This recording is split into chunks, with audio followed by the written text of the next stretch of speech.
Can you talk more about sourcing slash making quality listing images?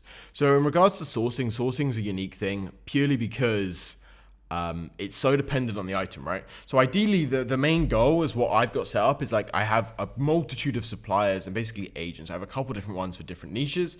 And what the agent or supplier will do is they'll then work with a bunch of different factories, right?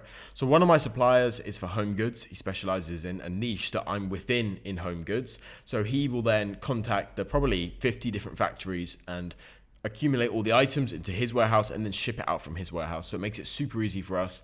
It's not the most cost-effective way. We could employ someone, and this is something I actually need to do this year. We need to employ someone that will do this job for us so we can get a lot of cheaper pricing. But like that's basically what the aim is, right? Is to get an agent, get a private supplier.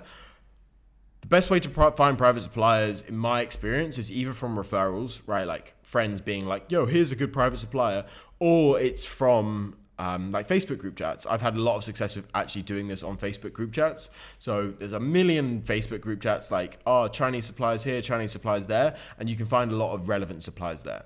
My actual best agent that I've had for the longest periods of time, actually there's two that are pretty good to me. One I found from AliExpress, contacted them. We were doing a good amount of orders. We said, can we speak outside of here? Got to know them, built a relationship on WeChat, which is like WhatsApp, but for China. And then the other one was actually on Alibaba, and contacted them on Alibaba, built a relationship off the platform, and now we work together doing a bunch of different things, right? So that's kind of like, in terms of sourcing, that's a very important thing. In terms of finding the actual best suppliers possible, reply time is a very big thing for me, right? Like if I send you a message and you take 12 hours to respond, you're just going to be annoyed, right?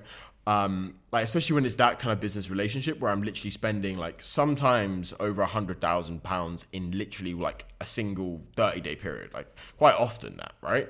So I want like the quickest responses ever, right? Basically. And I know they just have staff members and stuff like this. So it's not always the big boss responding. It's just an employee. So the factory that I actually prefer to work with, they literally have like 24-hour responses, probably within 10, 15 minutes. Typically, it's like within 3 minutes because obviously I'm a valued customer to them. So then also you're looking at reviews and things like this as well, and you're looking at a bunch of different things, and that's what I like to focus on.